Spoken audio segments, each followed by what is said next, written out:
umuwi na po sa kanyang hometown. Sa Talacogon, Agusan del Sur, ang nasawing Ateneo student athlete na si Rene Baterbonia. Natagalan ang biyahe dahil sa dami ng nakiramay at nagpakita ng suporta sa yumaong atleta.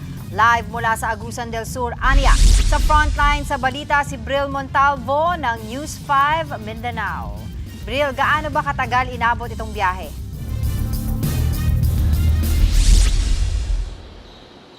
Angela, tumagal ng higit 17 oras ang biyahe ng funeral convoy ng Ateneo student athlete na si Rene Baterbonia bago nakarating sa kanyang hometown dito sa Talacogon, Agusan del Sur.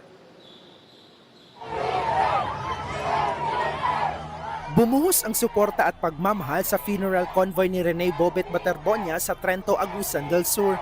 Halos hindi makausad ang sasakyan sa dami ng mga sumalubong. Bagamat matamlay, kinamayan pa rin sila ng ina ni Bobet na si Rovilyn. 8 araw ibuburol si Bobet sa Talacogon Municipal Gym sa Agusan del Sur bago ilibing sa June 24. Hanggang sa Davao del Norte, kita ang pagmamahal ng mga residente kay Bobet. Ngadto mi diri para mo tan-aw mag-atang siya. Gikan yo sa mong kasing-kasing support. Marami rin ang nag-aabang kay Bobet sa kalsada papuntang Agusan del Sur. Mag-aalas 2 kaninang madaling araw nang maihatid si Baterbonia sa Talacogon Gymnasium. Sinalubong si Bobet ng kanyang mga kababayan na may dalang mga kandila habang naghihiyawan. Makikita rin sa labas ng gym ang mga malalaking larawan ni Rene at kanyang mga memorabilia. Nagbigay naman ng maikling mensahe ang ina ni Rene na si Rovilyn sa lahat na nagmamahal sa kanyang anak. Papasalamat lang po ako sa lahat ng fans sumusuporta sa anak ko. Yan lang po. Tanging pamilya at mga kamag-anak muna ang maaaring makapasok sa loob ng gymnasium para makapagluksa sila ng pribado. Mamayang 1:00 ng hapon, bubuksan ang lugar para sa public viewing.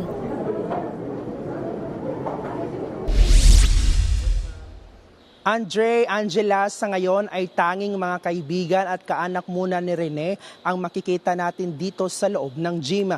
May nakita tayong mga tagahanga kanina na maagang pumunta dito para masilayan nga ang mga labi ng basketballista pero hindi mo na sila pinayagang makapasok dito sa loob dahil mamayang 1:00 pa ang public viewing. Samantala, formal namang naghain ng resolusyon si Senate Sports Committee Chairman Senator Bongo para imbestigahan ang pagkalunod din na Baterbonia at teammate niyang si Divine Adeli.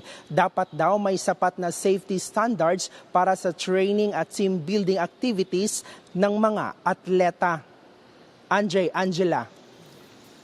Daghang salamat, News 5 Mindanao correspondent Bril Montalvo. Mga kapatid, Andre Felix po, manatiling may alam pagdating sa mga mahalagang balita sa loob at labas ng bansa. Mag-follow at mag-subscribe na po sa social media pages ng News 5.